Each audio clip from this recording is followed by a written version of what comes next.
Hello, dear lurkers. We're back with another episode of the Third Age Babylon 5 podcast. And for those who missed our last episode, our gala special for season 1, Happy New Year. We're happy to have you all back, and we start with season 2 finally. The first episode, Points of Departure, is our topic today. But before we go into this, we have, like always, a little introduction question prepared. And since we have a rather prominent spaceship introduced in this episode, we thought, okay, when we have the chance of owning our very own spaceship, what would we name it? So maybe Alex, you want to start? Yeah, I already decided that I can't make a choice between just one, so I will have to bring two names to the table. One would be Tisiphone, which is a generic sci-fi Greek mythology reference, and that is solely the case because back when I was very young and a very big fan of Mass Effect, I spent an exorbitant amount of time writing fan fiction for that, and that involved one hero ship with that name, so I couldn't resist reuniting that. If I couldn't do that because I'm too ashamed confronting this past, it would be Argo, because I like the reference to the Argonauts, and also there's a very fun folk song about Star Trek with that name. So it would just be a fun reference in two directions. How about you, Layla? I think I would call my ship Malleus, as in magical and spell, and I of course had the evil spell, like the damaging spell that often witches were trialed for Malleus Maleficarum I had in mind. But I think Malleus is just the more better, the part of the name that is easier to handle. That would probably be my wicked ship, probably a ship that goes rogue at some point. My ancestors were pirates, for real, actually. So, yeah. It's funny to see that both of you choices are something more, well, ancient, because my naming choices also fall in this department.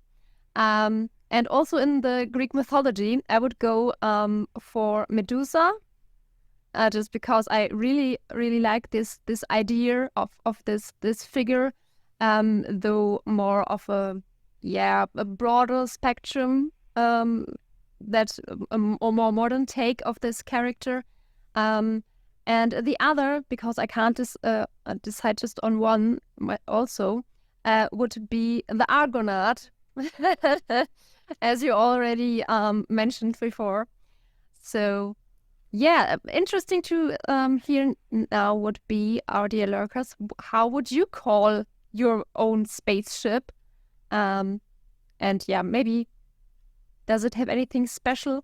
Because I am certain if I wouldn't be able to visit the Zen Garden at B5, then I would certainly have something similar on my ship, just to where I can lock out everyone else to keep to myself. But enough of that. Let's go back to the episode. And I'm not sure if I would manage a good summary of this one. Do you have anyone? I can do one if you would like to. Yes, please. Okay, points of departure. Well, we jump right back into the action where season 1 left off. It's only a few days after the president was killed, Garibaldi was shot, and as we learned, Sinclair was called back to Earth to sort of be debriefed on the entire situation. And it's Susan Ivanova left in charge of the station, and she seems pretty overwhelmed with everything, although she keeps the crowd following her fairly well in check.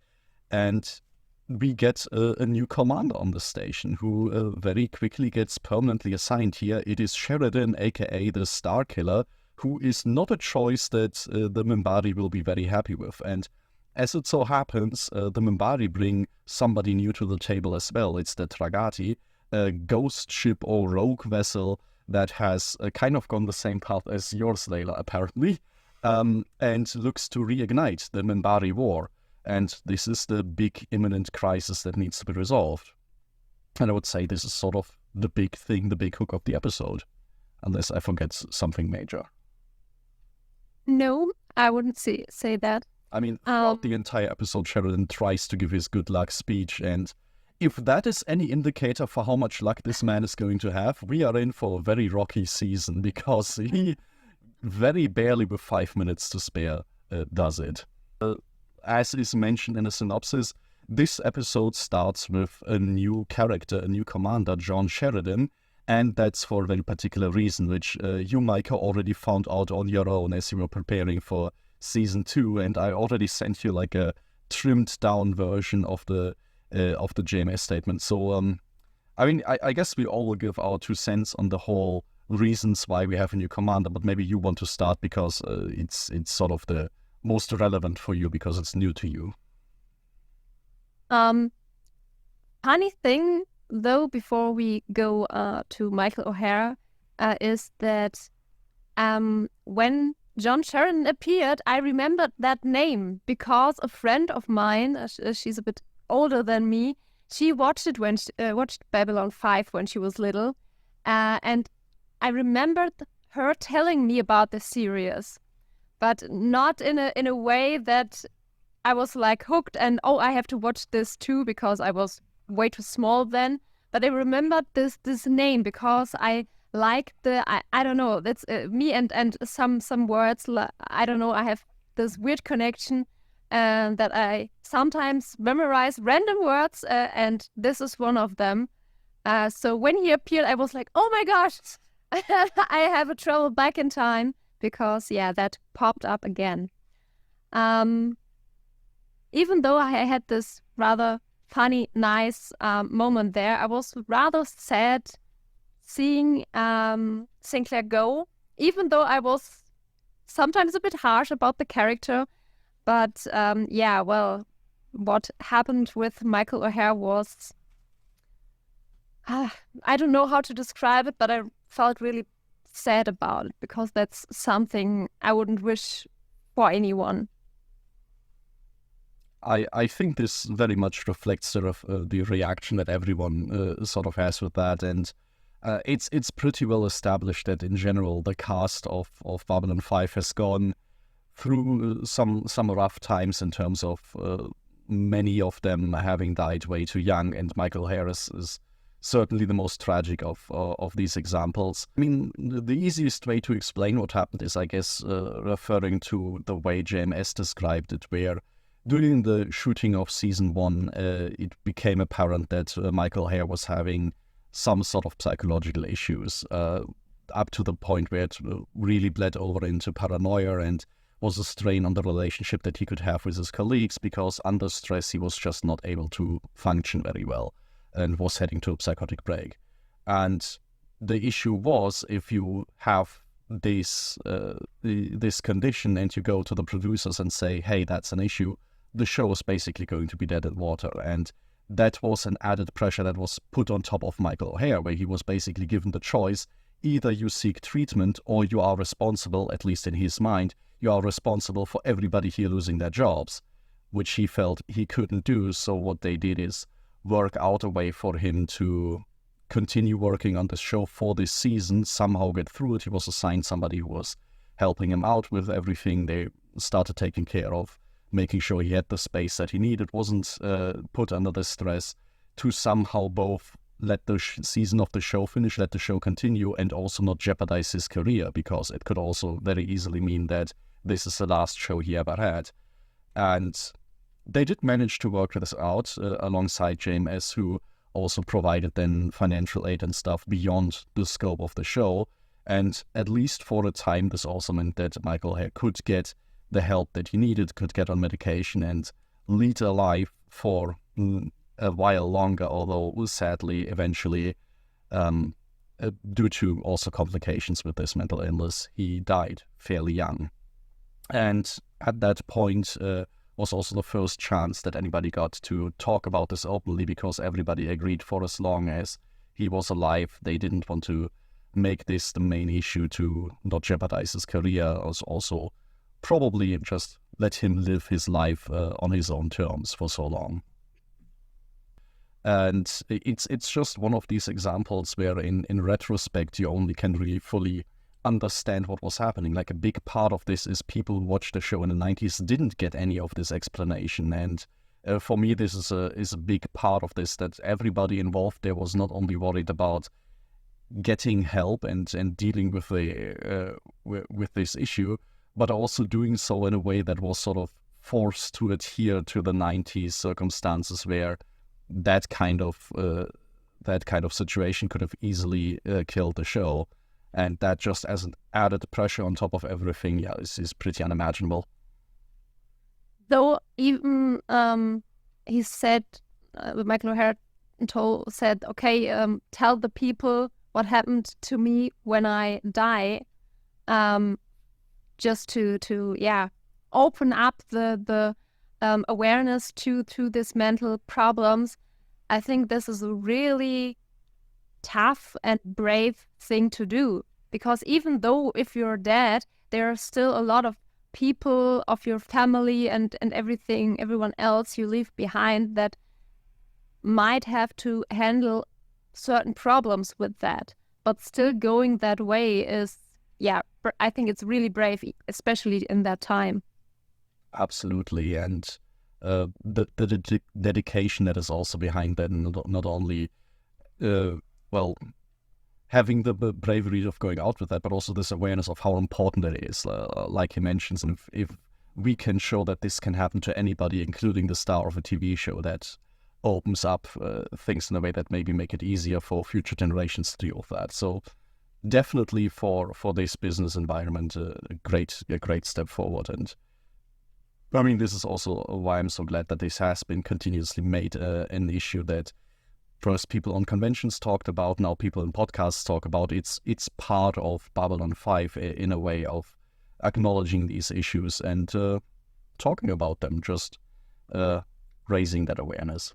So which means in terms of the show that this is the first and definitely not the only or the last major production-related issue. That means the show has to move on in a very different way than was originally planned. Nobody plans for the main character to be swapped out after the first season, so you will already see that this is not only a show that is praised for being well written, but also for being very adaptable. And some of that we see here, because we get introduced to a new character. It's not a recasting, it's not letting Sinclair die off screen, which I'm also very appreciative of, that they decide, no, we somehow have to move the story forward, and we do so in a way that leaves also every opportunity open, maybe for Sinclair to come back, or for things to be written in a different way, and for a new character to take over this mantle. And I guess this will be also a big part of our first impressions that we are, as always, going to give. Yes, the first impression of this episode, well, I have to say I had to hold back to not watch directly the next episode, because I feel that this episode has much more drive, much more energy than the previous ones. But I think part of this different energy flow here is that we just have one storyline. I mean, one could say that this whole speech thing from Sheridan is a subplot, but I don't feel it goes too much away from the main line, so I wouldn't consider it differently. So yeah, we have just this one big plot here that gives you the feeling of, okay, you're finally there in this place on Babylon 5 and this universe and the people, even though a lot is messed up and differently, but it's like it's finally starting. The big things are happening, and we finally get a really big answer. Yes, surprisingly not at the end of the last season as the big resolution, but right at the beginning here.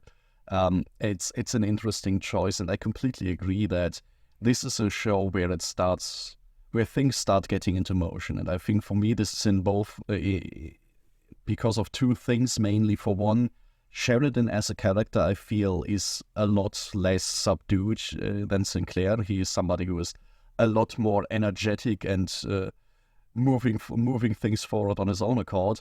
And it's a very concise story, like you say, which also has the not so great side that we don't get any Londo, we don't get any Jakar. Like, we have much fewer characters involved in this plot, but for that reason we can also like really spend a lot of time on it and move it forward. Well, that was my first impression on this episode. What about yours? Is that yours? That is mainly yours. I agree with the newcomer. Where do I want to start over? Sorry. What surprised you? Now it's a mystery. No, I have to agree. We are now in a part of Babylon 5 that I still have watched more than once, so I thought I would remember better. But this time I was surprised how early on Sheridan actually changes the energy. And I also felt that the story was a lot more straightforward and that there was so much more explosive moments in there. And I think for me the interesting thing now is, and it's still interesting, although I know what happens next and which character evolves in which way, I still feel this catch that is, I totally like this new energy. I like how much more active Sheridan deals with everything, but I don't know if I can trust him because he was sent by Earth. I don't know how much he's on the side with the pro-Earth movements. I don't know where his stand is. I see that he's very good in his military tactics, that's something he's very good at, but I don't know, can I put all of my trust in him in all of the situation concerning Earth that I've been introduced to in the last season? And that's very, very interesting, I think. And so it really leaves this mixed feelings that are totally sparkling inside of me right now. I think I can only add to this mixed feelings because he's not only somebody sent from Earth Force, he's close to the elements of Earth Force that we've been very critical of. He speaks directly to the president. He was the first choice of the past president. So with both of these characters that we were very suspicious of like, man, they have like pro-Earth policies and stuff. Now here we have the guy who was sent there by them, and you can understand why. He's the guy who killed a whole bunch of Minbari in this war, like eked out a big victory. And I mean, he is very sympathetic, I would say. He is very young, dynamic, smiling a lot. He likes his oranges, and he's very conscious also of the fact that maybe this is more trouble for Babylon 5 than anything else. But still, he's definitely somebody who approaches situations from a very different angle than Sinclair did, and how well this is going to work, I don't know. I thought with the end of season 1, we had just learned that if Sinclair just sits down and does the diplomatic thing of looking through regulations, then he is very good in his position of Babylon 5. The problem was always when he jumped into his Star Fury and wanted to be the action hero. And when I look at Sheridan, he kind of strikes me more as another guy that is very much going to be an action hero rather than somebody who's going to pore over regulations. Yes, but you also see that he's really good at it. I don't want to say that Sinclair was bad, but you see that he has this. He definitely has an interesting angle and an interesting calculations always going on in his head. But what I also found interesting, and I think that still counts as part of my first impression, is that on the one hand, you have him as this close to Earth and close to Earth Force person, but then you also see that he definitely jumps into situations and has, for example, he constantly has in mind that or comes very fast to the conclusion that Elaine could be in danger and saves her. So that's definitely that just that he so fast jumps to that, oh God, we have to take a look at her, although he has never seen her before, and has this view and this understanding of this is my crew and whoever it is that I protect. And then on the other hand has the courage to really stand his ground and to really annoy this Minbari person who's probably Grey Council. And then in the end, you also see how he doubts his presence there. So I really feel like this episode constantly leaves us in every situation you have to guess new of, is he doing this well or not? What is he saying next? How are they reacting next? I think that's, very, very well written because it leaves his position open a lot. have a bit mixed feelings right now because you already dived in quite largely from the whole who is Sheridan, how do I feel about him, and yeah, I have a few things to say about him too, but I would put this off for later, so we have a bit more of a structured going through this episode. Otherwise, I think I would go on too many topics we had to discuss anyway. I think this episode makes it relatively easy for us. We have one big plot to follow, so let's try and do that a little bit, and then we can see if during that our opinions on Sheridan come through. But I can already tell you I will largely agree with what this one says. I think we are on a pretty similar wavelength there.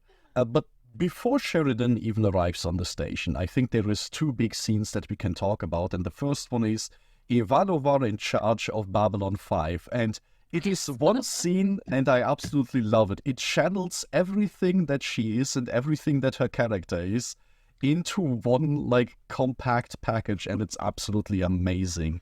Just also to illustrate the nightmare that is organizing a place like Babylon 5. So maybe let's start there. How did that serve as just a way to get back into Babylon 5?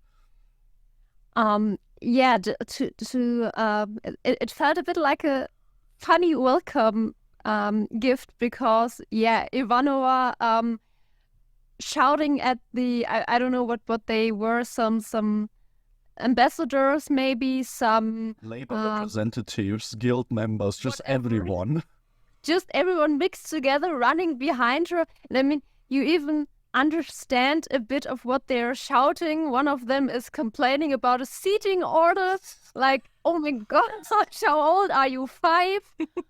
And yeah, when she's moving, I think it felt a bit like the casino, or at least something similar, and all of them flocking behind her, and she's like, don't explode, you can't kill all of them.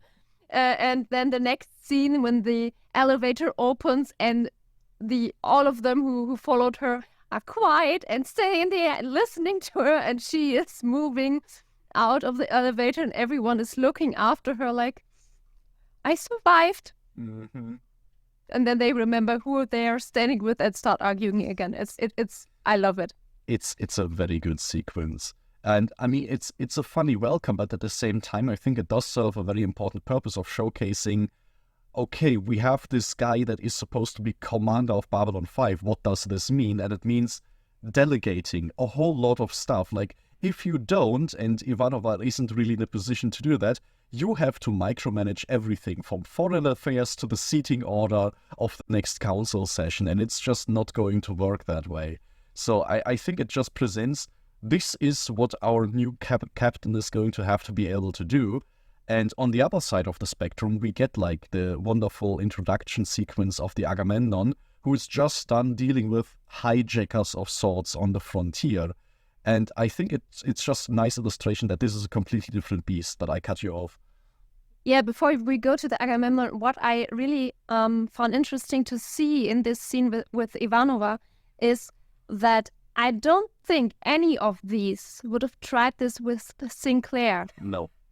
Because he's complete different kind of type. He has a different kind of standing. And from what he has done up until now, people respected him to a certain degree and didn't, try to piss him off.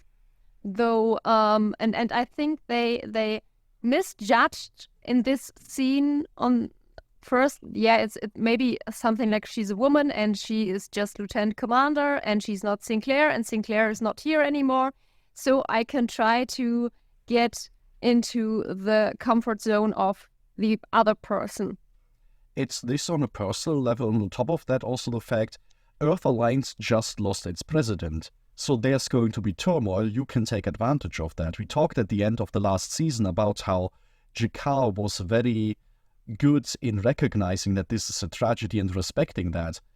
A week later, not everybody is going to do that. People are trying to take advantage of this. So it's a diplomatically good time to try and make requests from Earth. Then the main commander isn't there, so Ivanova has to deal with it. it's the perfect storm for them to really, swarm her like vultures. And just to learn, you can't do this with Ivanova. Nope. A lot of people learned the lessons that we have slowly learned over the course of season 1. Anything you had on Ivanova here? No. Then Just maybe. putting a little fan flag out for her. Yes.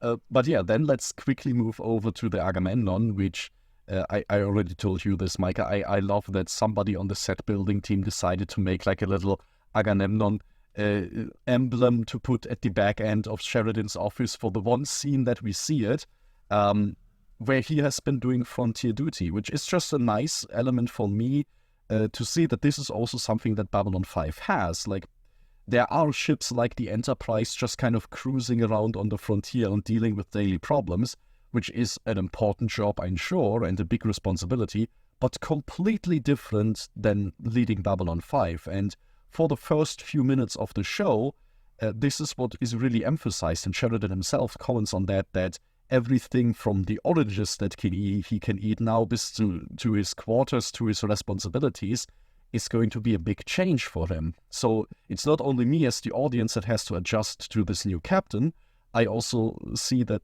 for him it's an adjustment too. And I always found that like a nice little parallel to open up.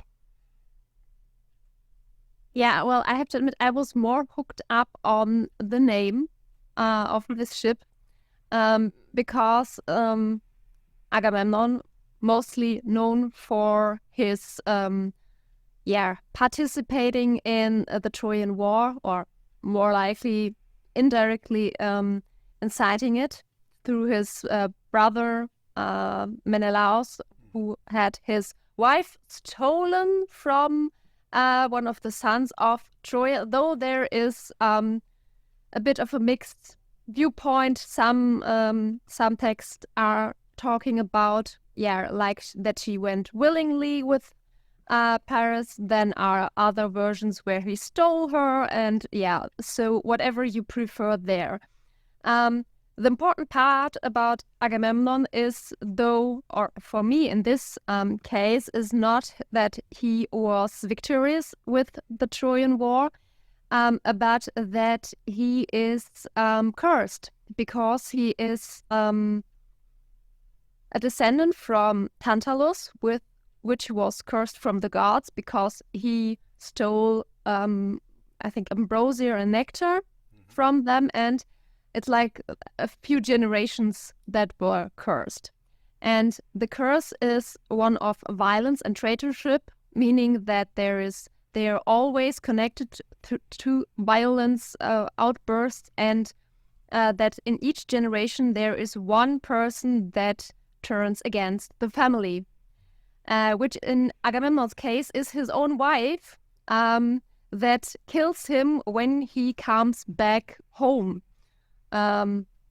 There's a lot more I could tell about him, but that is the important part, the traitorship and the killing part and the violence part, because that was the things I was a bit projecting to Sheridan, and was wondering, okay, which of these things are relevant or will become relevant for him? Because, I mean, there has to be some reason you name this ship Agamemnon. Absolutely. I mean, okay, you can say he was a warrior and he won the Trojan War, but at least for me that wouldn't be enough. We've already commented in season 1 on multiple times the ship names of vessels just arriving on Babylon 5 and such, that they were usually some kind of a relevant reference to science fiction or so. So you can assume if they name the ship for the new commander of the station, something like that, that's gonna have some relevance. And I think you're already on a pretty good track, just keeping in mind these are elements worth projecting on this character, or at least at his background. Keep this in mind as we move forward. We will spend quite a lot of time with Sheridan, so who knows? Anything else on the earlier parts of the episode, or do we slowly move on to the ruminations on Minbari's side that are happening? I would like to talk. I would like to talk about the new intro. Oh, Very much so. In between all the actual plot scenes, we get a new intro. Um, I couldn't find out who was speaking this because I'm not really good with these kind of connections, because I always have someone I can ask that immediately tells it's Sheridan. it's Sheridan's voice. Okay. I mean, I kind of guessed it, but I wouldn't have heard it. I wouldn't be able to decipher that. As a fair point, he will re-record this voiceover. So in later episodes of this season, it might sound a little bit different, maybe even a bit more like him. Yeah. I would like to gather for a moment the kind of information that we get here. I mean, it's he describes Babylon 5 as a place of trade, diplomacy. What else does he say? Just the things that you would expect. But then he says it was the year the Great War came upon us. And he says this is the story of the last of the Babylon stations. Was that in the first season as well? The last of the Babylon stations? Yes, okay, so that's not me, okay, because I couldn't remember if Sinclair always said that as well.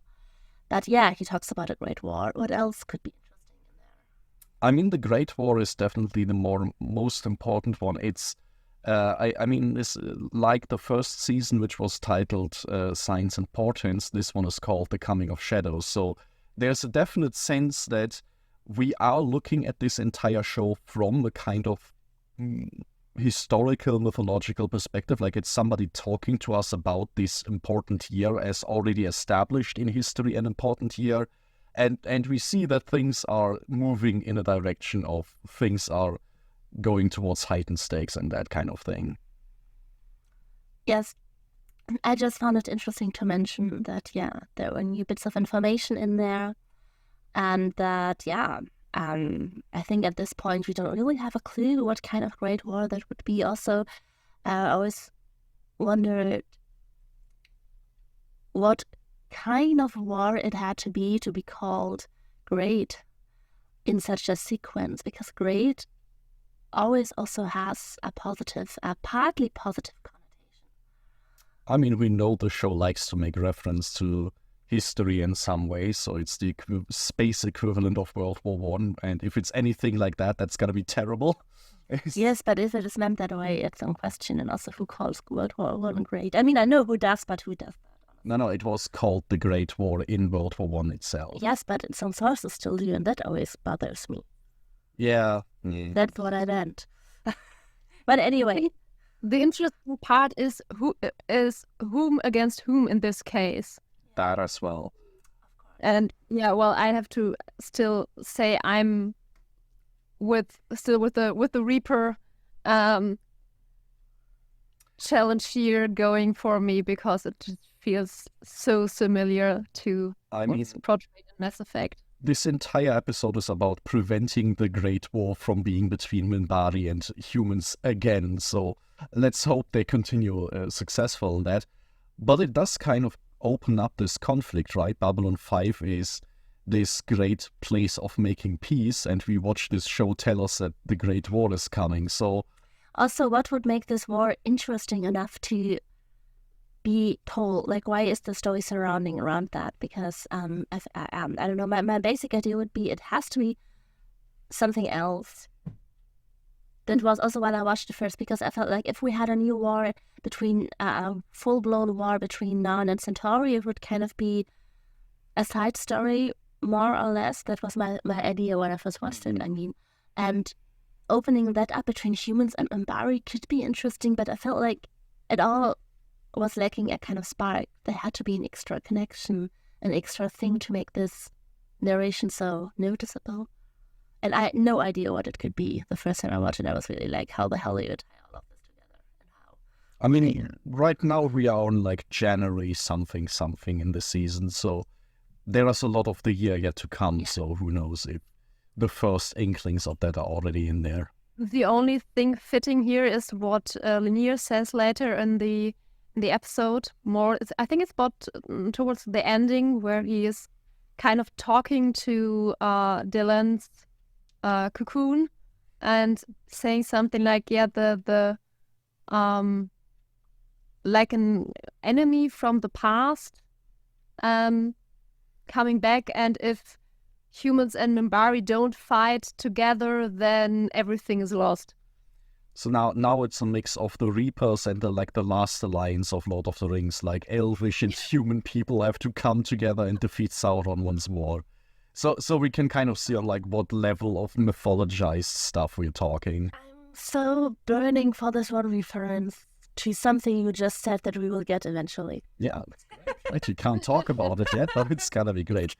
But before we jump to the end of the episode yet again, maybe let's talk a little about, because you already mentioned Lanier, what the Minbari are up to in this episode, because it's quite a lot. We see a lot of different Minbari in this episode. We get a lot of visitors to the station. Really shocked to see the first Minbari with a beard. Right? We Yes. didn't know they can That do is shocking. I think they can only do that if they turn evil.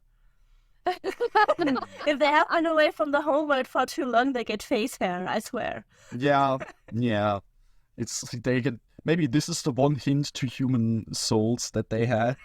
Just started growing beards and they got really mad about it. I don't know, like multiple things are happening. For one, I'm very happy that Lanier gets a major role in this episode, because he is basically tasked with doing what Delenn couldn't do, seemingly at the end of Chrysalis, which is inform Sinclair about everything that has happened. Sinclair's also not there anymore, so he has to talk to Sheridan and such, revealing like the big mystery. And this in and of itself is very momentous, because if we go back to the beginning of season 1, Delenn was under orders to kill Sinclair if he ever got close to the truth. So the Minbari know something that we don't. That's immediately established, and that something means that things are changing for them. Some of them, like Lanier, are pushed in the direction of revealing the prophecy. It's probably also something that drives the ship in exile to take action. A Grey Council member comes to the station, so the Minbari are busy. Yeah, I mean, do I know, or should I know what causes this change of kill him if he finds out to, hey, tell him? No, you shouldn't know that yet.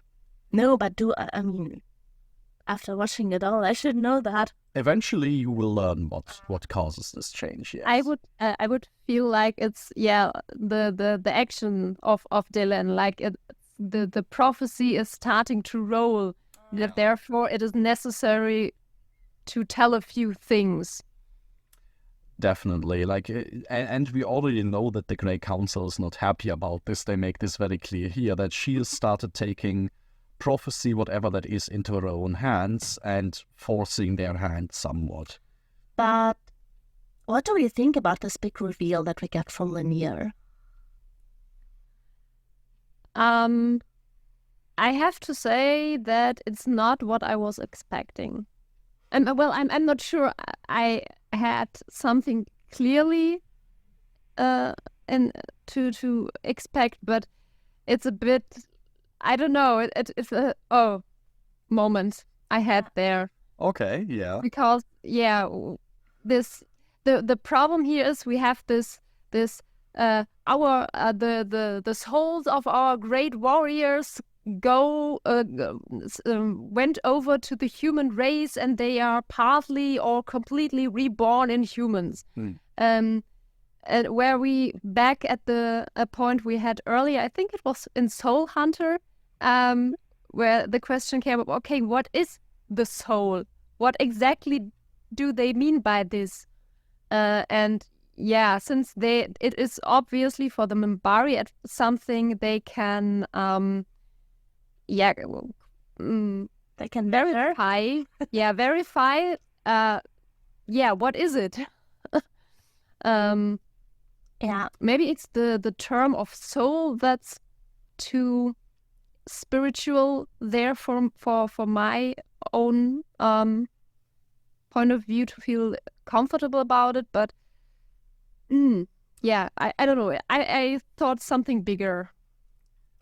It remains to be seen if we get a satisfying description at some point of what this soul thing is actually about.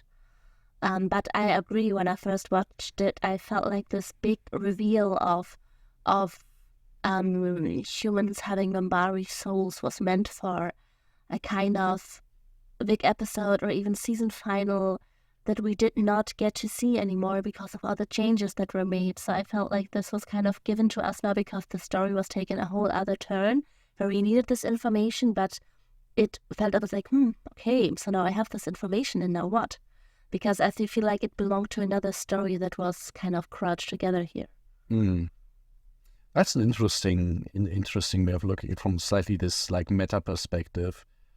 For me, it's very much this realization of stopping this war because you have, in a small circle of hooded people, verified the soul status of humanity.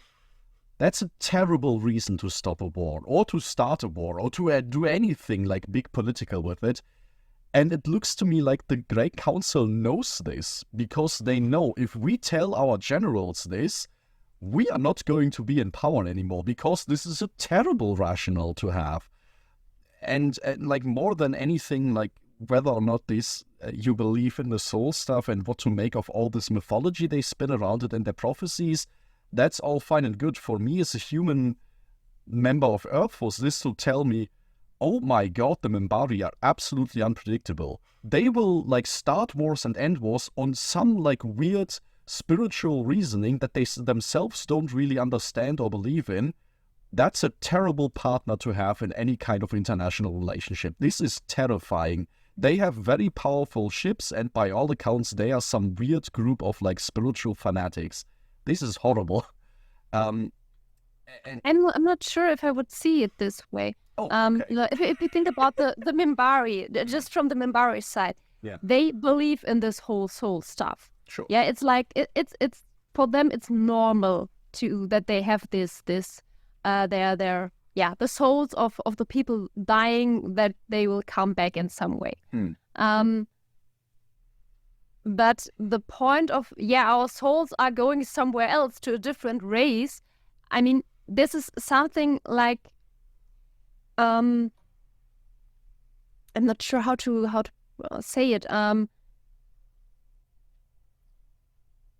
It's hard to verify for a large group. It's not like it feels like it's something where every Minbari had to go there and to check it themselves, to see it for themselves, to believe it, because it's such a big thing. Yeah. But it's still for if they would do this, it would work out for them. On the other hand, you have the humans where it's such an abstract thing in comparison. Therefore, it's problematic in itself. I don't think there is a way to make you believe this on the same, even remotely same level as the Minbari would, because it's something so abstract, so abnormal for the human race, and therefore I don't think that there is any kind of circumstances where you would say, that's why you stopped the war. I understand, completely agree. But I don't think that would happen in any way. So, but also because we still don't know what they are talking about. We don't know what they are measuring. We don't know what they found out when they talked to Sinclair. So, I think it's hard to make a judgment on that right now. What I find interesting maybe, and that's maybe where we can take it to another level, probably interpreting this story for now, is that there was war and Minbari stopped killing us because they found that we share something, and they call that souls. And so we had this brutal war that almost defeated all of humanity, and it could be stopped because between two species that seemed so different, there was found a similarity. And that's kind of like a metaphor in this story as we have it so far that I find kind of tempting. What I wanted to add when it's about the perspective of the humans to this new information, about what stopped the war, I think even though maybe it is through the production circumstances that this information got there, but I also like the idea of that it's put there on purpose because it's such a problematic thing. It's a rather easy explanation because it's not something complicated. In that there are different things you have to consider. Just this simple point they realized, but because it's so abstract and distant, you can't get around this. So you just have to accept it, but you're always wary about it. And also, somehow get what I'm trying to say about it. I think, it sticks as this problem, and it also doesn't resolve anything, which I think is a very important aspect of this. You can go through the entirety of season 1 and feel like, if only I fully understood where their disagreement came from and how it ended, I can make this war meaningful, or maybe make all the death that it brought more meaningful. And this is the kind of thing where you can learn about how this war ended, and it will be an explanation, but it's not really going to make anything much better for it. Like, nobody is going to be comforted by the fact that Earth was saved because of some alien prophecy. Like, that's not going to make things easier. And so as much as I also like to condemn the Grey Council for their weird shenanigans, I can completely see why they would keep this a secret. Like, how do you deal with that kind of reasoning? So, I think it's underwhelming insofar as it's not a very big revelation that you can work with, but as an in-universal reason, I think it makes a lot of sense. Yeah, but it's unsatisfying. Yeah. You finally get the information you wanted all along, and then you have it, and you don't have this feeling, now I know it. Yeah. But, oh, really? That's it? And I think this is rather realistic there. Because, I mean, if you, I don't want to think about big things, but like if you're a child, like, I want to know what's in this, in this a box I'm not allowed to open or whatever. And then you open it and, papers. And you were, I don't know, expecting Narnia or something like that. Yeah. And this kind of feeling here fits in there perfectly, for me at least. I think for me it's part also this thing that things only make sense in context. This is a great explanation, but like Layla already alluded to, as long as we don't know exactly what the Minbari were measuring and doing, what they understand as a soul, it's also kind of a non-explanation. They give me a bunch of words, but what this concretely means, they still don't really explain to me. So I'm just left here and like I said, putting a whole lot of faith into them that what they are telling me has some kind of basis in reality. I have to make that assumption because otherwise I'm really just interacting with lunatics. But it's also still going to leave me uneasy about this because it doesn't really help me make future decisions very informed. On the other hand, I think, it felt for a moment like it's a fake answer or just a half answer. Maybe there is more to it, but it also is real enough, or at least I would think it's real enough through Lenier's actions or reactions when he is telling this story. So he believes in what he is telling.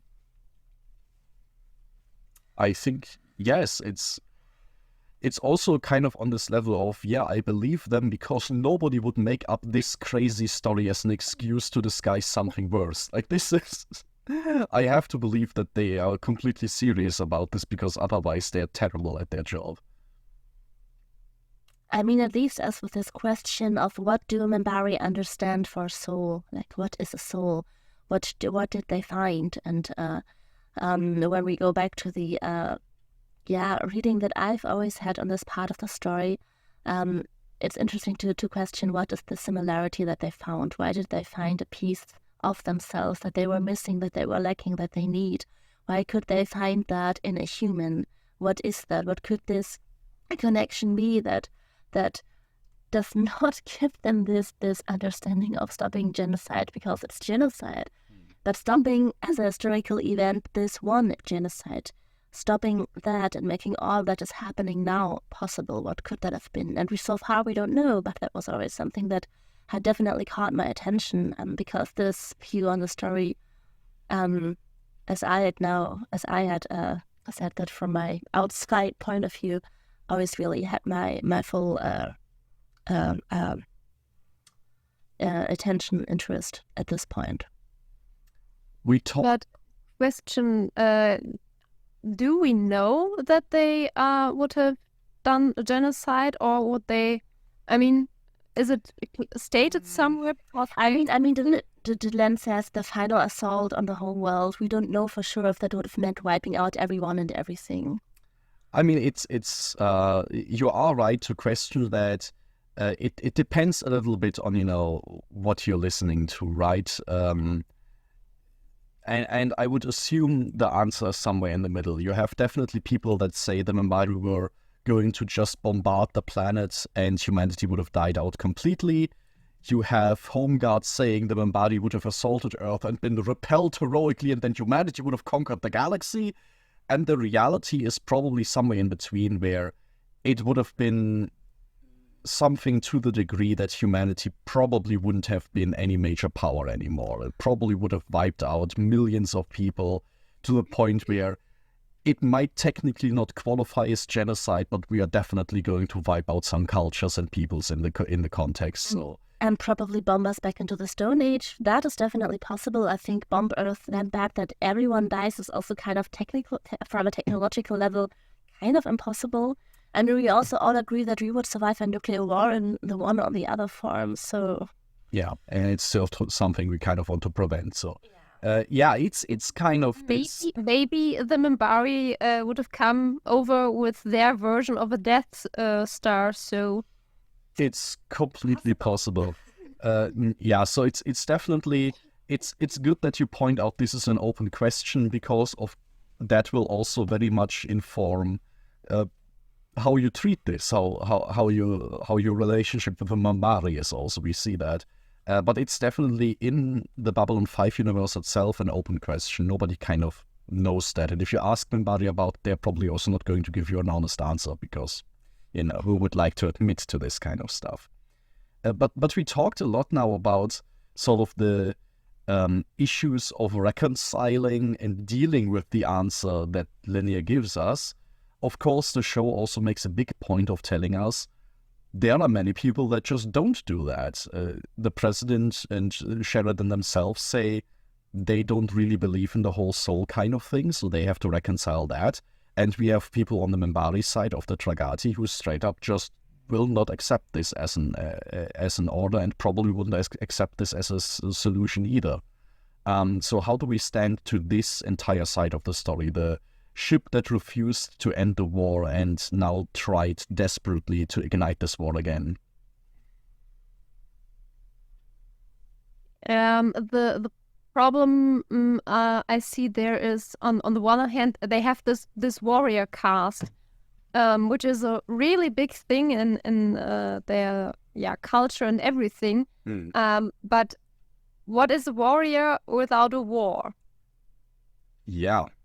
So they kind of have no longer a purpose. And I mean, of course, yes, there are a lot of things like I don't know, with the recent events here in Germany, like helping to hold back the floods and everything, but I don't feel like seeing the Minbari putting some sandbags on top of each other, or I don't know, helping some people after an earthquake or stuff like that. I don't know. The question is if the military of the Minbari would be used for this kind of stuff. Like here, you can also become a policeman if you are tired of being a soldier at some point. The question is, how does that work in Minbari society? I think we can kind of split this even into two separate questions. The one is, what is a military without a war? Which I think you can definitely make arguments there. So it's one question to talk about the organization as a whole. a different, much more difficult question is, what is the individual warrior without that war? And we already talked in season 1 about the fact that by having the warrior caste as this all-encompassing part of Minbari society, a warrior never stops being a warrior, and that's a problem, because then you can have people like the Dragatis stuck in a war that has ended and no way out of that. And that, I think, becomes a huge problem if you don't provide a way for people to come out of a war and reintegrate into a kind of civilian society, whatever that looks like. And on the other hand, we have that this what was it, a friend, or there were this guy introduced that was from the religious caste that went over to the warrior caste, and I wouldn't be surprised if there were more cases like this. In this, I mean, it's called the Holy War. Yes. In some point, therefore, it means you have more people in the warrior caste, and then, what do you do with so many warriors? So... And on top of that, we are dealing with a ship full of warriors who are not only cut off from the rest of society because they are part of the warrior caste, they are also abandoned by their leader, which is a really bad thing if you get orders that you don't agree on, and your solution to this is, I'm just going to kill myself, and the rest of my crew is just going to kind of have to deal with that, which, who knows what else this war leader of the Dragati did, but that's definitely not a winning move right there in terms of like ensuring the safety of his own troops. Like, even in the context of being a warrior, that's a terrible decision to make. And I think this isolates them also from the rest of the warrior caste. They have been abandoned by virtually everyone that was responsible for them. Yes, but also we see that in the end, the Minbari only try to disable the ship, try to trap them there to get them home, and mourn them and recognize them as a hero to a lot of their people. So the comments of the Minbari homeworld on these rogue on this rogue crew is not entirely judgmental or negative. Yes, although I wonder, and once again, this is me pointing out a very American issue here again, but I think this is something that is very recognizable, especially nowadays, where, you have a culture that will always talk about the troops and veterans being the heroes, but at the same time not being able to pull through like a proper reintegration program or financial aid for them.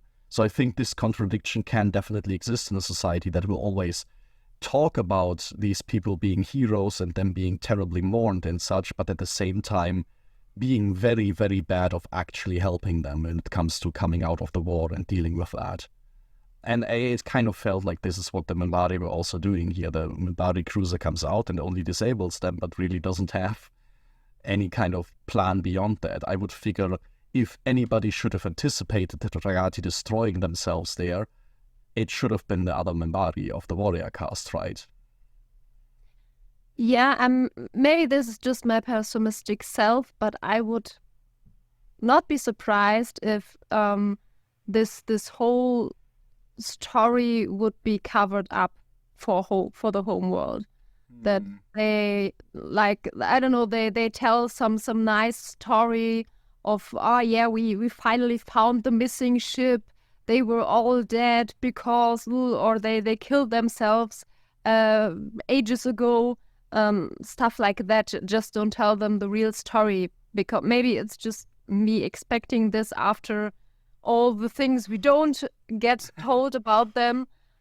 So I can totally see something like, I mean, we already saw there was the body of a great war leader, and the religious caste decided to cremate him because that were his wishes. But what the Minbari heard was he was mystically transcended and his body disappeared mysteriously and spiritually. We have precedent for that kind of thing, so I would assume exactly the same thing happens here, where they decide for themselves what is a heroic story to tell about these people, that they just kind of disappear from the world stage and then running with that. I mean, you can put it that way. The Minbari always have a very nice phrasing for whatever actually happened. Which, I mean, also... I would call that delusional, but okay. But I mean, it also means that Sheridan and such should pay much attention to how the Minbari function here, because ultimately, if they want to make sense of this whole Minbari soul talk that they are hearing, it essentially will lie in decoding what are the Minbari kind of in a very flowery language saying here. If we break it down into more practical terms, what are they talking about here, and then hoping that that will make some sort of sense.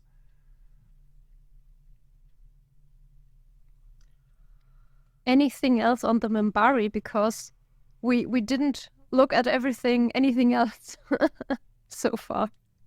I mean, I am a big fan, even though I find their entire... Like, we kind of just now established the Tragati is, for me at least, a tragedy more than anything else. I don't really blame them for anything that they do in this episode, because they have been legitimately abandoned by everyone for the past 12 years, and that they have not gone completely insane stuck on that ship is a big tribute to them. I wouldn't expect anything better from a crew like this, and I would say it's the responsibility of the Minbari to take care of that ship much, much earlier before it can even come to a situation like this.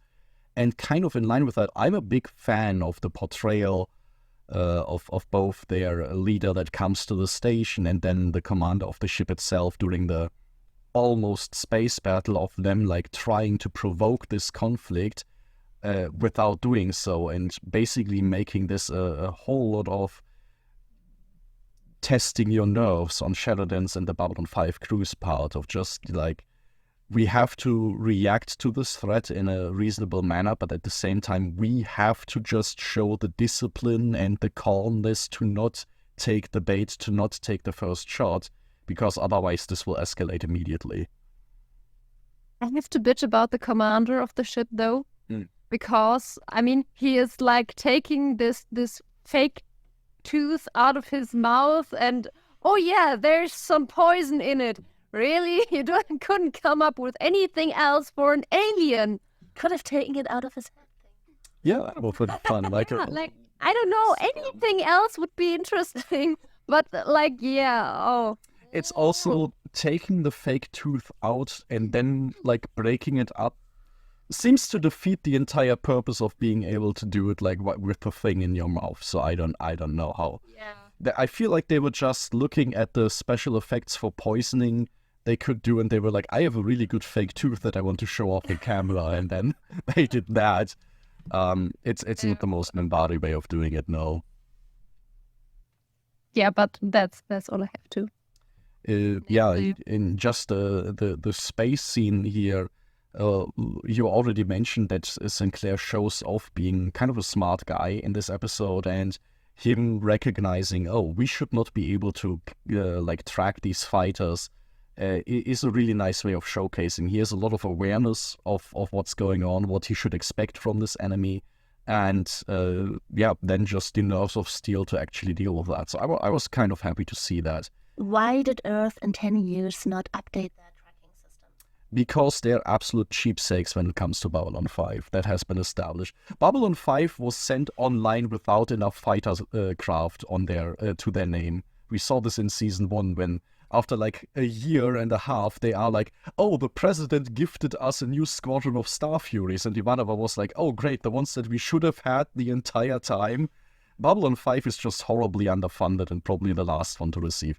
Also, if you remember, the Bundeswehr bought like whole new radios for the entire roster of our vehicles and then found out retrospect, oh, we can't actually install them, they're not compatible. So probably something like that happened with Babylon 5 as well. In a warehouse somewhere on Earth, there's tracking systems that deal with Minbari with no problem. They're just not compatible with the station, so you kind of have to sit around there.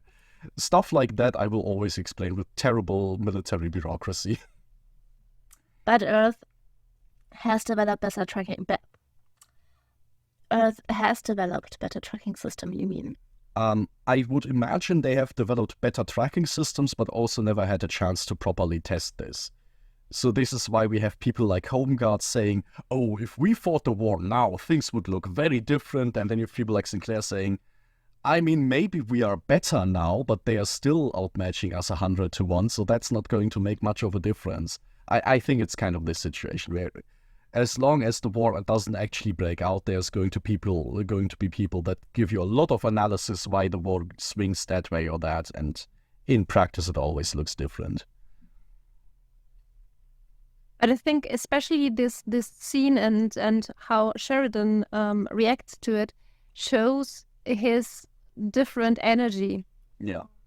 Because it's a different kind of awareness he's showing there, his experience as the star killer, as the Minbari call him, and also that I think has some kind of an open side, like when he's dealing with Lanier and how it's showcased. I think that's rather open way he's taking there. On the other side, he is always like on the careful side, like when he realizes, oh, this Minbari dude, he has to be one of the Grey Council, otherwise he wouldn't have this kind of information. And also how he's reacting to the commander of the ship. I think this also shows that there are some similarities between him and Sinclair, but still a completely different energy. Yeah, I would agree with that. And maybe this is even a question that we would like to pose to our lurkers, how they would imagine this entire episode would have played out if Sinclair was in charge. Personally, I feel like Sinclair wouldn't have had the guy from the Dragati in the cell as quickly. I feel like he would have been more adamant in talking to the guy and trying to talk this through, so maybe the guy wouldn't have had a chance to kill himself as quickly with the poison tooth, and that might have been a different avenue to go. I'm sure Sinclair would have found a way to navigate this entire situation in some way, but I'm also sure it would have looked very differently than what we would have seen. It probably also would have involved him sitting in one of the Star Furies, facing down the Minbari cruiser. I just kind of have to imagine that. Me sitting with my baseball bat here. What are you doing again? Yes.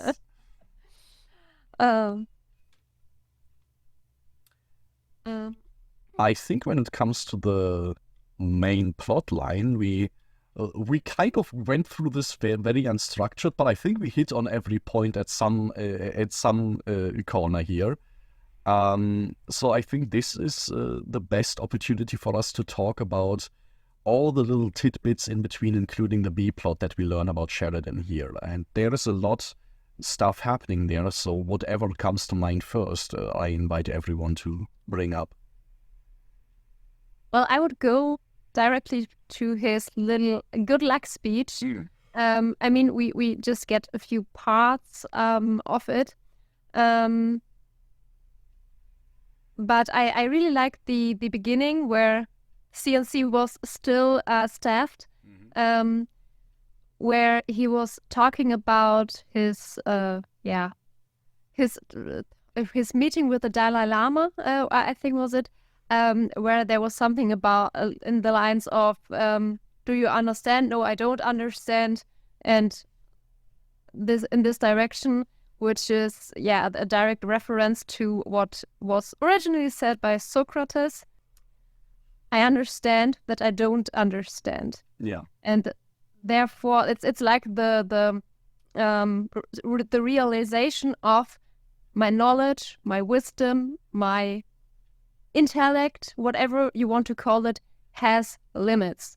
It will always have limits. There are a lot of things I don't know about and probably never will know about or understand, which is a really good philosophy for life, because it gives you a lot of respect to others.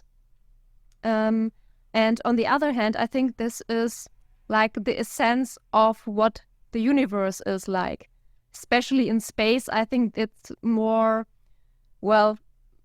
you feel this more because there's a lot of things you actually don't even see, and this unknown is reflected in this. What you don't see, you can't recognize, and I think this fits here quite well.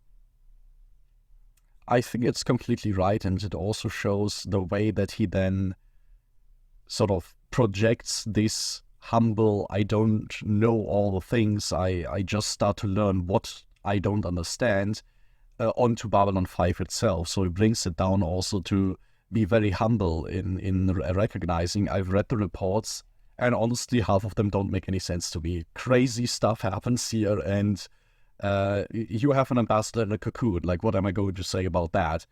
So it immediately like puts him in a very humble position, and at the same time, he also like gears up to really praise the crew here and their competence. So he seems very good at showcasing, like, I'm the new guy here, I will rely on you, and I will seek to make this a crew, a team that really works together, and continue what I was left with. So those all seem like pretty good hallmarks for a commander to have. I also think it's very clever that they use this introduction speech here to tell us a lot about Sheridan's background, which once again is very different from Sinclair. Sinclair was somebody who came from Mars, who had a background in this colony that is kind of the outcast of Earth Alliance now. And here we have Sinclair, who is a poster child, the child of, here we have Sheridan, a poster child of a diplomatic envoy who was spending time with the Dalai Lama. So somebody who is like in the higher circles of Earth Alliance, I would assume, and is in a much more prestigious position here. And he will have to use different ways of utilizing that. But also through this speech, and especially since he can't finish it, and he does so later. He's saying, like, I do this usually in the first 24 hours when I take over a new command. And since he doesn't have much time left, he's doing it in an empty CNC. Yes. I think this, it looks obviously totally comically, but also it makes him sympathetic. Yeah. Because he has this little, well, let's say, quirk or, different kind of behavior that makes him more human. Because so far we have this nice guy, obviously, since he's handling the contact with Ivanova, which knows him and are kind of friends like with each other. But this is his non straight way of being, and I really think this is a good way of introducing a new character, especially in this kind of position. And it's very important because Season 1 spent a lot of time humanizing Sinclair in small ways. Now we have a brand new character, we kind of have to rush through this again. And like you say, he has weird quirks, and it tells us he's kind of superstitious. Not in a serious way that he's going to fire people according to their star sign, but he really wants to finish this speech. And once he does, he's very proud of himself, and he, juggles his little orange, which he's also very persistent about, which is also just a weird fixation to have in space. And he's excited about having a normal shower and not having to use sonic showers again. Just all of these elements that tell us he's not just a guy in a shining uniform, but also just a normal human being who has like weird specific preferences and little quirks that he kind of has to adhere to.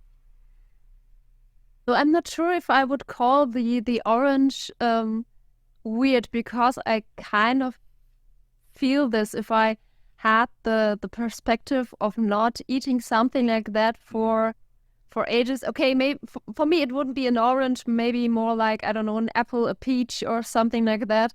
But I could totally understand it if I weren't able to eat this for, I don't know, years, I think he was talking about. Yeah. So I'm with him there, I think. I would say at the point where he brings one into the CNC, where I'm pretty sure food is not allowed, it starts becoming weird. But okay, maybe that's just me. Anything more on Sheridan that we want to talk about? No, I think my first impression already had everything I wanted to say. Was pretty comprehensive. I wanted to say something about, since you were so mixed about, do I trust him, do I not trust him? I would go a bit more to the I trust him part because of the way he handles everything and his connection to Ivanova, and of course that the late president wanted to put him there and not the actual one. So he has a bit more points there for me in the case. The only thing or two things that make me skeptical of him are, the name of the ship he's coming from, and there was something I'm not sure which one he was talking to when he got the order at the Agamemnon to The general? was it a general? Yeah. He was like, and there's something else I have to tell you, and then cut. So that's the parts I'm skeptical. Yeah, I thought especially this point that the old president wanted to have him in place as a second option could have also just been another way of that president to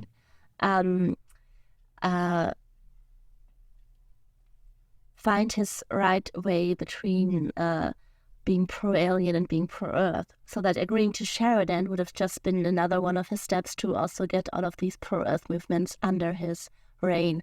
So that was actually a point that made me even more skeptical in the first place. So, but it's definitely a view on how you see it. Now that I think about it, I find it interesting that he mentioned the name of his ship so often.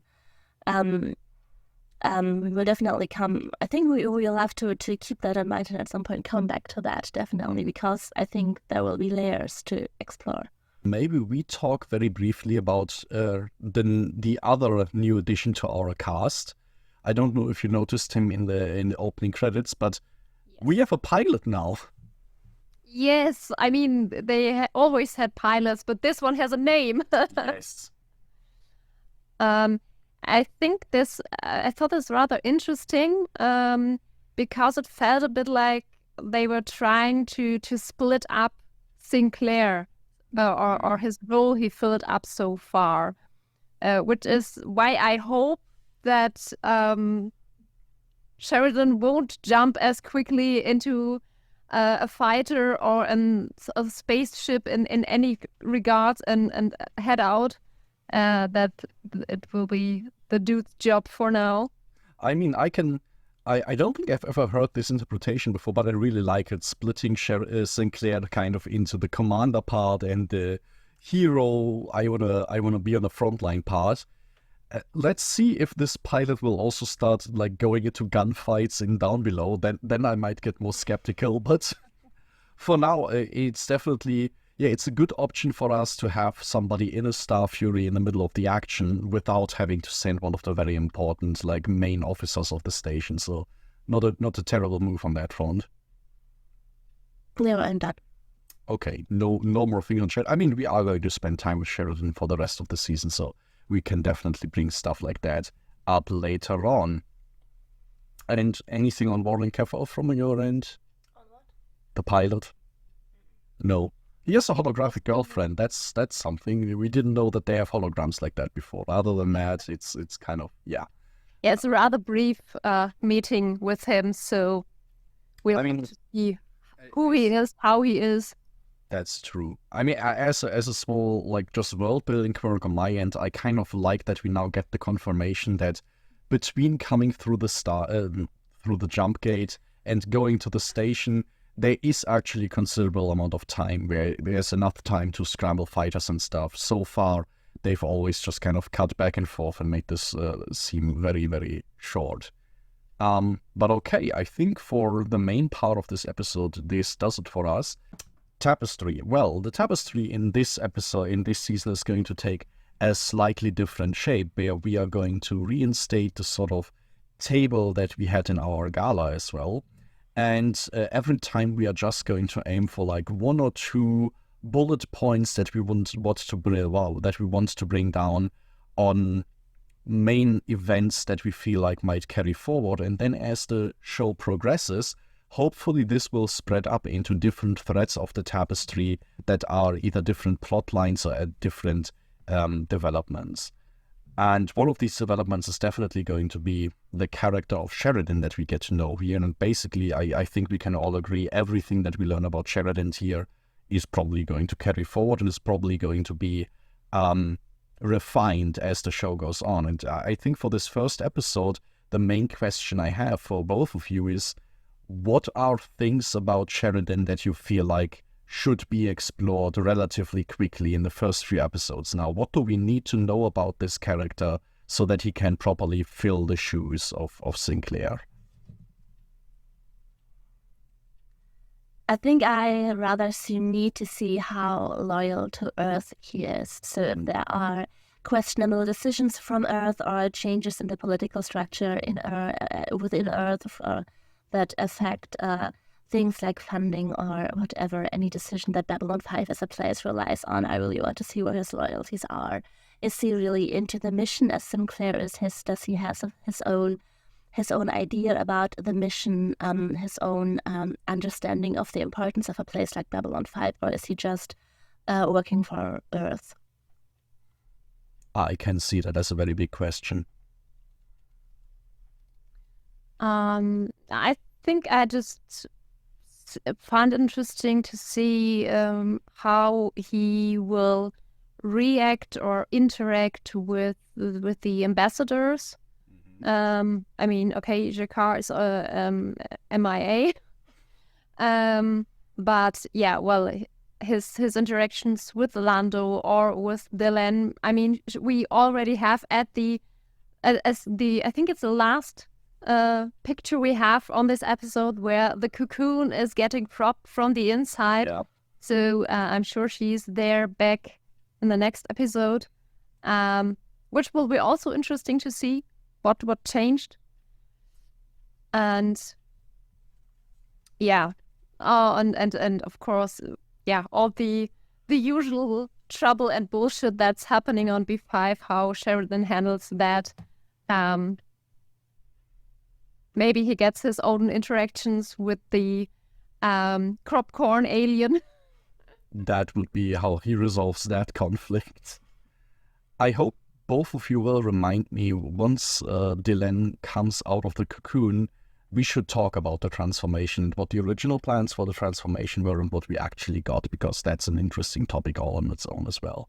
And that's probably going to come up relatively soon. Like you said, the cocoon is already getting prodded and kind of oozing weird goo, so something is happening there. As for Sheridan, I'm most curious to see how he handles diplomacy. Not in the sense of, I have just met this alien species and I want to resolve this first meeting without shooting at each other. That's the stuff that he's already done. I want to see him in the 12th meeting trying to renegotiate the Euphrates sector for the 17th time.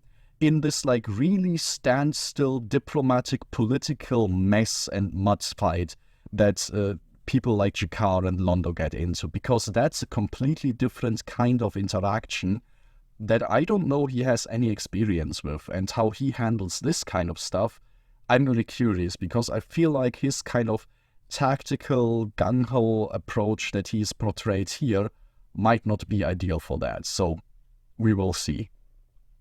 The last question, or the next big question when it comes to long-term plot threads, is what is going to happen with the Minbari now? Like, now that we have the big reveal had and the Tragati, the last-ditch effort of the warrior caste to reinstate this war, it kind of leaves us with what now?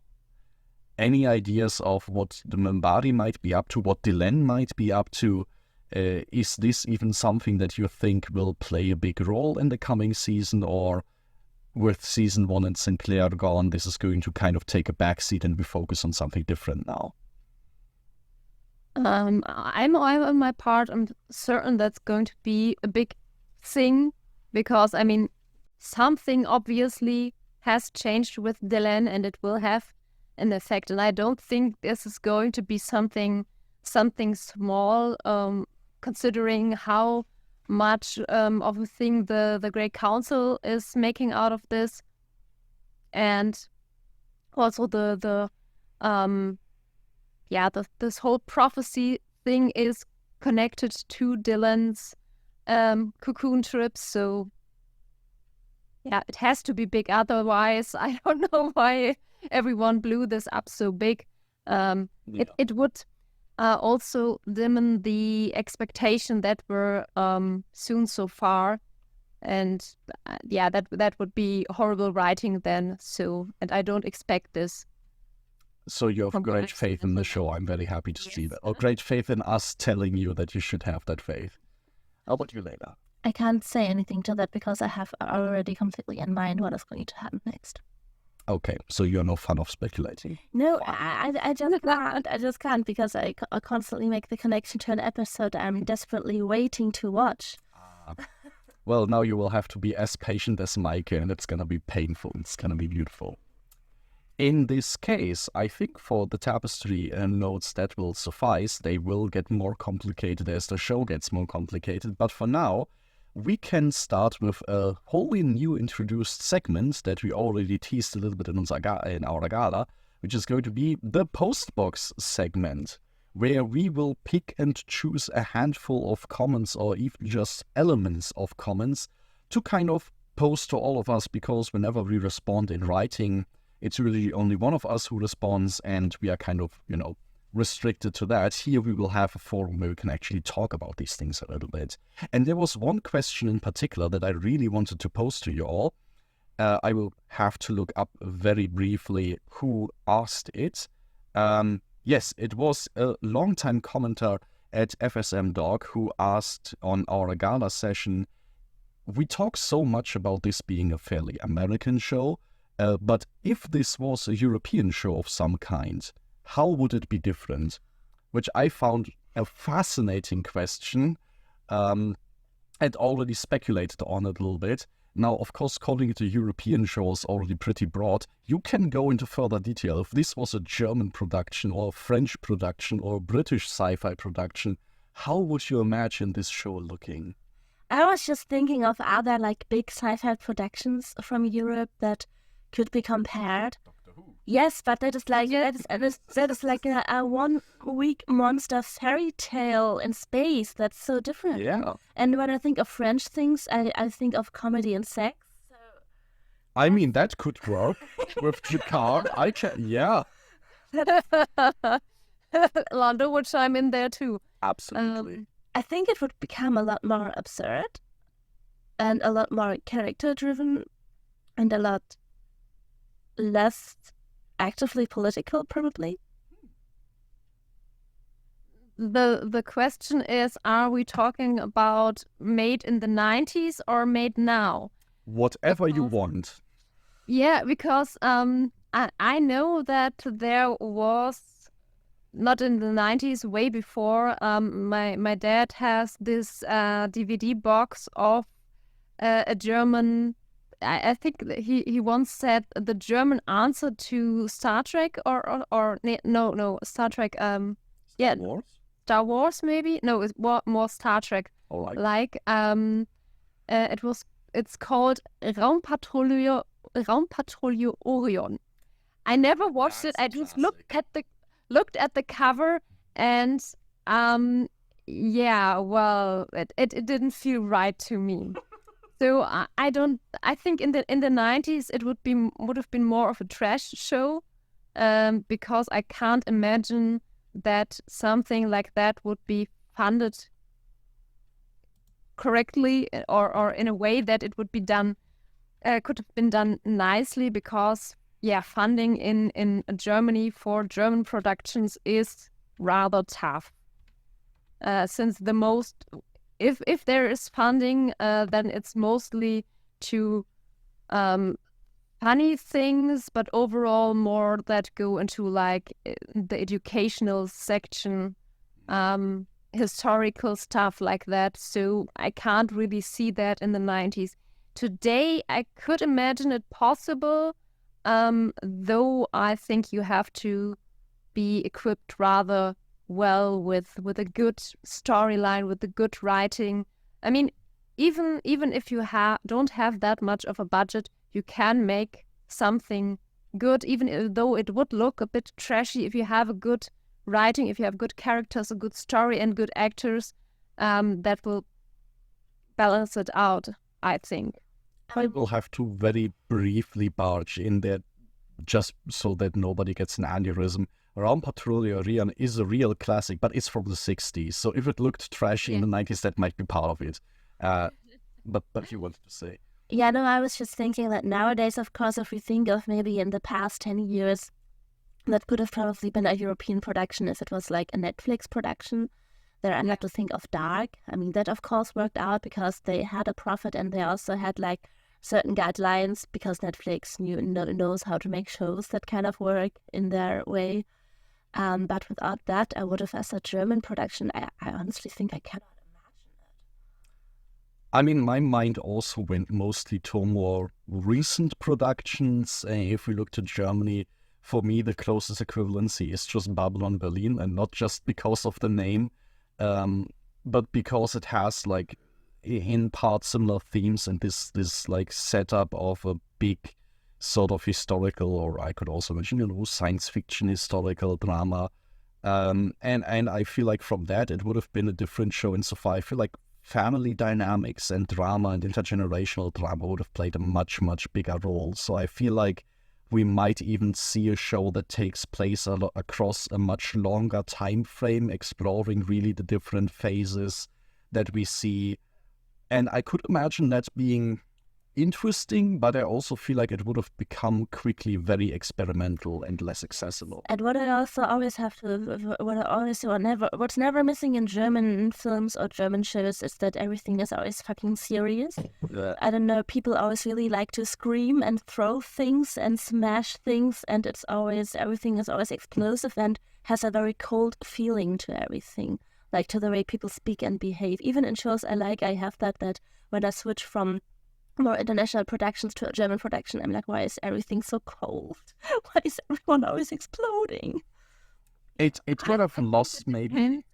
Depends, I think, what kind of show it is, because if I think of all the productions of here with Elias Mbarek, yeah, I love you. I sometimes even have it in there. Like, what did I once watch? Turkish for Anfänger, and there also was like, this is supposed to be a comedy, but they are screaming in this German way. I don't know. It's just very affected by the German language in and of itself. Yeah, maybe. But I don't know. I'm not sure if I know enough about other countries and how they produce their shows and movies. The only where I would consider it to be something good would be from the British. Because they have good funding for a lot of their movies or shows, and therefore could be successful. I can't remember if I ever watched something from the Netherlands or I don't know. There are so many countries, but I can't put my finger on it. This was a production from this, and I don't know. Maybe Scandinavian would be worth a look, at least for their crime stuff is sometimes very good. Yeah, okay, that's and they have always a good feeling for scenery. It's a series from these northern regions. Norway.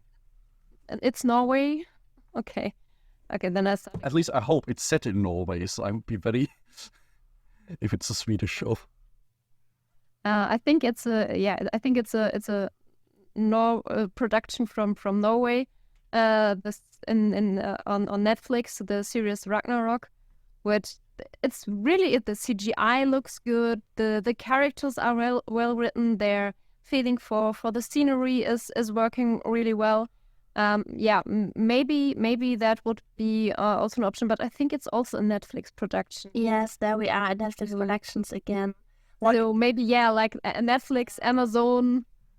I also have to say, with Norwegian or just Scandinavian productions, I have a very hard time imagining those without the sweeping nature vistas. I don't know how I would imagine a show that takes place primarily on the station, like a very expansive Zen garden set, maybe. But no, that will be interesting to see. It would have been a very different mood. Yeah, I think it's just difficult to imagine because science fiction is just a genre that is not so often done, especially when it goes into a space opera. I mean, you have like sci-fi fantasy elements in a few TVs and shows, but I guess this kind of thing really is not done so often, so it's difficult to imagine that. Yes, actually this strong space station theme, because it's so differently.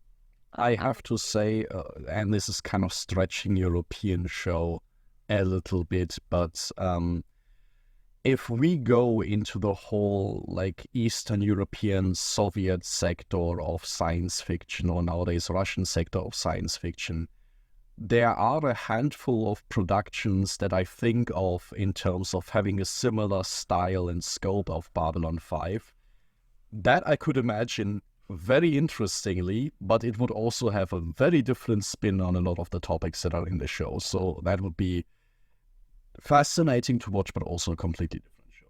Yeah, but maybe also to mention a few other things, because now we've always talked about production value and about more general things, but I guess we very often pointed out how American the show is when there were questions of social security, of social work.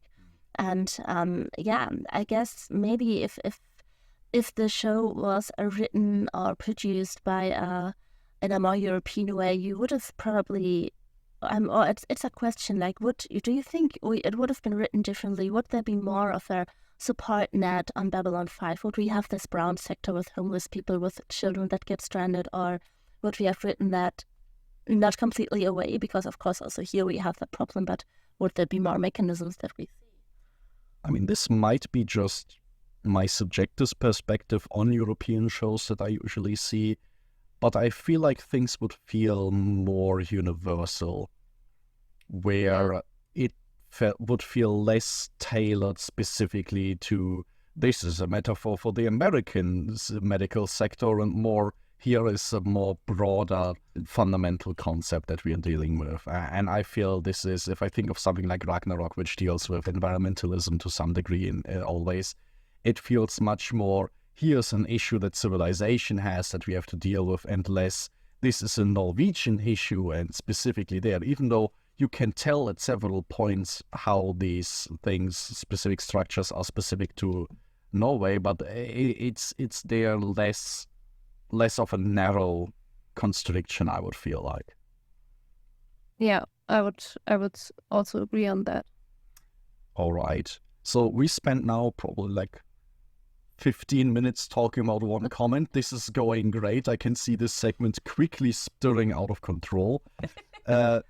So we obviously will not get to every single character, and definitely not to every comment in full length, but one or two more I would like to bring in that will probably be easier to discuss because they ask less all-encompassing questions like reimagine this show in a different production country.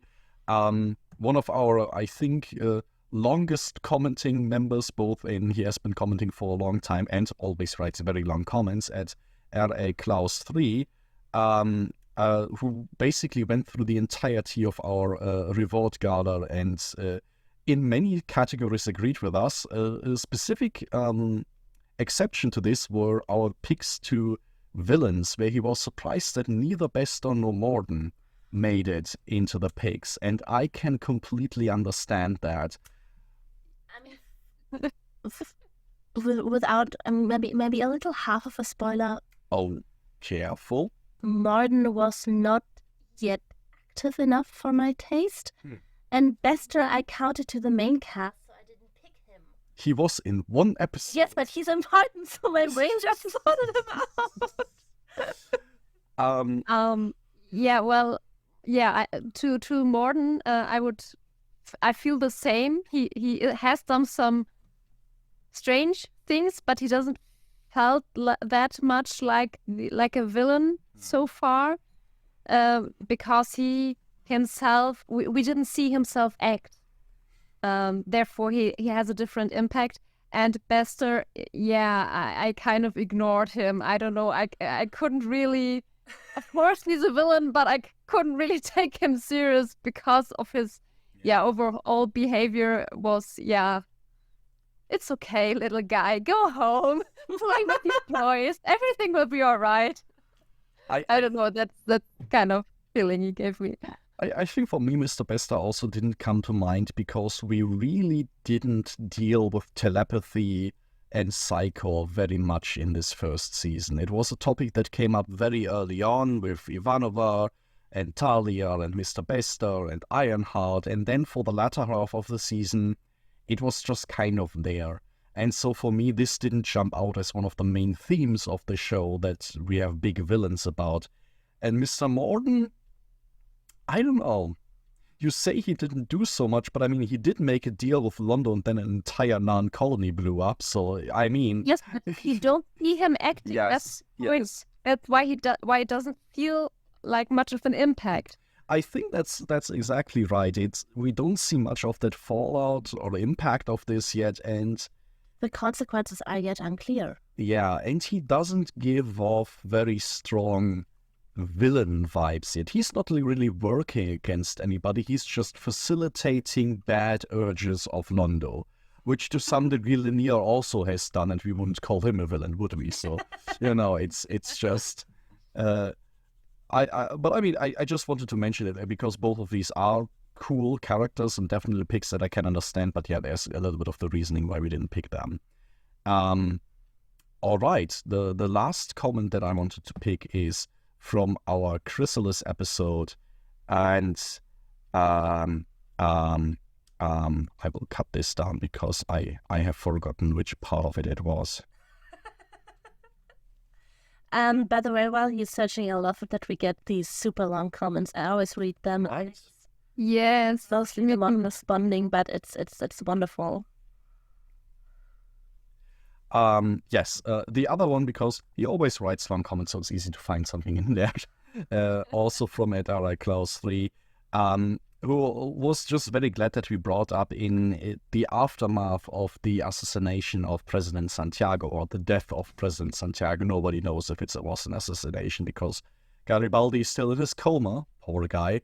But he was very glad that we brought up 9/11 as a parallel, because this is something that he thought of right before we actually mentioned it in the episode. So our minds went into different ways there.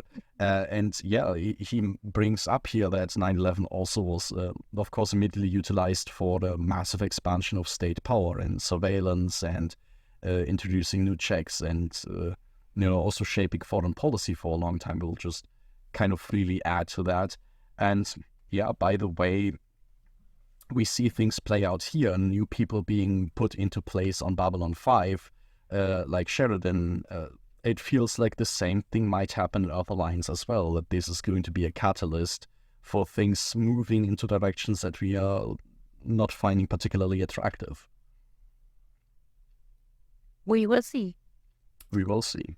Yeah, this just as a nice observation I wanted to throw in there, and I think we can just take this opportunity to thank everyone intensely for all the nice comments, and we will make an effort to pick more, answer them more. We will get better at answering them concisely so that we can fit more of them into this segment. But for now, I think this is a nice start, and we will look very much forward to future comments as well.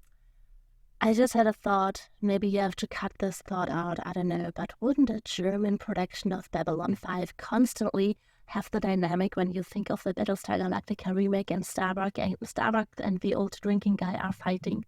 Yes. Yeah, constantly. Yes. Okay. Starbuck and Colonel Tai fighting would be the main energy of basically everyone. So just imagine Battlestar Galactica, but a bit more unnerving. With more aliens in it, that would be fun. All right. I think this makes it outro time. Thank you very much for joining us to the premiere of Season 2, and we will see you next time in an episode whose name I have completely forgotten. I will put it in here. I will not keep you any longer because of this.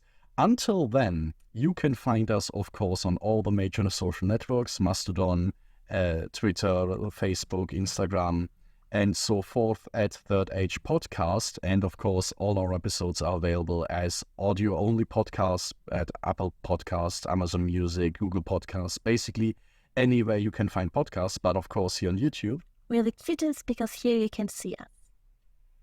We hope you enjoyed our episode today and chime in for the next one.